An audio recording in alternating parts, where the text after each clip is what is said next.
Assalamualaikum warahmatullahi wabarakatuh. Selamat pagi, salam sejahtera bagi kita semua. Hari ini saya mendapatkan tugas untuk mempresentasikan sebuah sistem informasi yang kira-kira bisa didesain di lingkungan kerja masing-masing.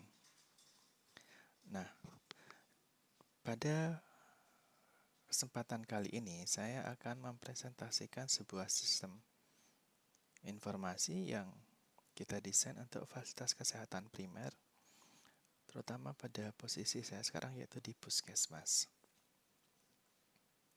Kita mulai saja. Sistem informasi ini saya desain menggunakan software Edromax. Dan kita lihat di sini. Yang pertama, inti dari sistem ini adalah menggunakan layanan awan atau cloud service. Cloud service saat ini tersedia banyak, mulai dari Google Cloud Service, Amazon, Microsoft Azure, terus ada juga Alibaba ya. Nah, layanan awan ini kita akan membenamkan database kita, database sistem informasi kita pada sebuah server. Kalau bisa, server tersebut harus merupakan server yang sudah tersertifikasi. Nah, di server ini kita bisa menambahkan juga beberapa fitur yang ingin kita tambahkan. Misalnya rekam medis elektronik atau electronic health record, kemudian juga sistem dukungan keputusan klinis, bisa berbasis dengan kecerdasan buatan, dan tentunya jika kita menerapkan rekam medis elektronik dan juga sistem dukungan keputusan klinis, di sana juga kita harus membuat sistem autentikasi, sehingga kita tahu bahwa memang benar pasien memesan layanan ini atau menyetujui layanan ini, atau juga dokter atau tenaga kesehatan lain memang benar sudah memberikan pelayanan tertentu atau sudah memang menginstruksikan untuk layanan tertentu. Misalnya dokter memang menginstruksikan untuk resep. Tanpa adanya sistem autentikasi, kita tidak tahu bahwa memang dokterlah yang sudah memberikan instruksi tersebut. Nah, pertama dari sisi pasien yang paling kiri ya. Nah, pasien dapat mengakses layanan ini bisa menggunakan laptop, PC, bisa menggunakan tablet, atau bisa menggunakan smartphone. Nah, dari sana dia juga akan terhubung dengan layanan awan. Apabila pasien tersebut memiliki layanan lain, misalnya dia seorang anggota BPJS Kesehatan, maka di aplikasi tersebut juga sudah terjembatani atau terhubung ya dengan akun BPJS Kesehatan mereka. Kemudian dari sisi fasilitas pelayanan kesehatan atau puskesmas, di sana tersedia server komunikasi ya, juga ada hub-nya yang menghubungkan dengan berbagai sistem yang ada di puskesmas. Misalnya saja sistem registrasi, ya, pasien bisa mendaftar 24 jam kapanpun untuk mendapatkan layanan pada misalnya hari berikutnya atau pada hari yang sama apabila memang masih tersedia layanan tersebut. Kemudian juga ada sistem tagihan atau billing. Nah, di internal puskesmas itu sendiri, sistem ini terhubung dengan banyak sekali layanan yang tersedia di puskesmas.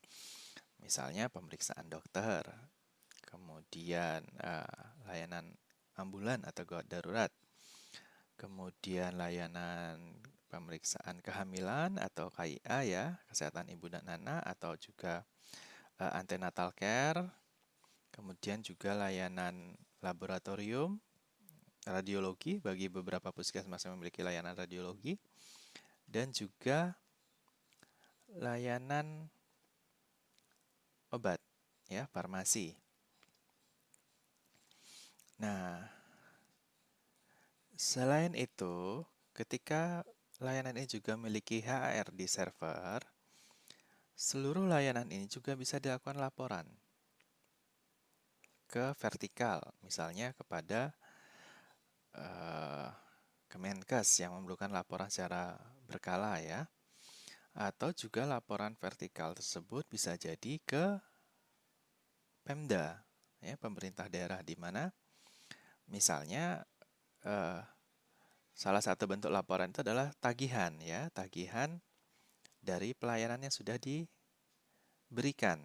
Nah, tagihan tersebut juga bisa yang sudah dibayarkan tentunya oleh pasien biasanya akan masuk ke dalam pendapatan asli daerah dan itu bisa dilakukan dengan sistem informasi seperti ini sehingga benar-benar mengurangi pekerjaan teman-teman di puskesmas yang memang sumber daya manusianya sungguh-sungguh terbatas. Sebagai contoh, misalnya ketika pasien mendaftar ya melalui misalnya smartphone mereka, mereka akan mengakses aplikasi ya, dan aplikasi ini akan selalu langsung terhubung dengan layanan awan ke server ke server layanan. Misalnya dia akan mendaftar untuk poli gigi ya. Pendaftaran pada keesokan harinya diterima oleh server, kemudian dilakukan analisa. Jadi, oh, ini pasien akan mendaftar. Maka di sana akan terdaftar di sistem registrasi dalam jaringan daring atau online registration. Nah, setelah pendaftar, maka akan dibuatkan oh ini berarti pasien akan periksa ke poli. Nah, seperti itu. Keesokan harinya pasien datang, dia sudah tidak mendaftar kembali karena sudah melakukan pendaftaran secara daring ya. Tinggal datang ke front desk, kemudian menyampaikan, oh ini loh bukti pendaftarannya, diperlihatkan di ponsel, dan kemudian diarahkan ke waiting room, ya, menunggu dulu untuk layanan dokter. Nah, misalnya dokter melakukan pelayanan, didapatkan dari hasil anamnesis, pemeriksaan fisik, ternyata pasien tersebut memerlukan pemeriksaan laboratorium. Nah, dokter tinggal eh, melakukan instruksi melalui PC atau laptop yang disediakan di ruang praktek mereka eh, untuk meminta pemeriksaan ke laboratorium. Nah, di sini sistem autentikasinya berjalan. Nah, dari laboratorium, pasien kemudian ke laboratorium ya, sudah diantrikan oleh sistem. Kemudian dia di sana diperiksa, hasilnya kemudian kembali kepada dokter. Kemudian dokter melihat, mungkin menginterpretasikan ya dari hasil tersebut. Ternyata pasien ini mungkin memiliki kondisi komorbid. Nah, apakah pasien ini akan dirawat oleh dokter di puskesmas ataukah akan dirujuk? Kalau misalnya perawatannya di puskesmas, mungkin dokter akan memerlukan meresepkan obat ya. Beberapa jenis yang sebelumnya mungkin yang sebelumnya tidak terpikirkan saat melakukan anamnesis dan pemeriksaan fisik, tetapi perlu ditambahkan setelah melihat hasil pemeriksaan laboratorium. Nah, apakah pengobatan ini tepat ya? Akan dibantu oleh sistem dukungan keputusan klinis yang terdapat pada aplikasi tersebut, ya, pada sistem informasi ini.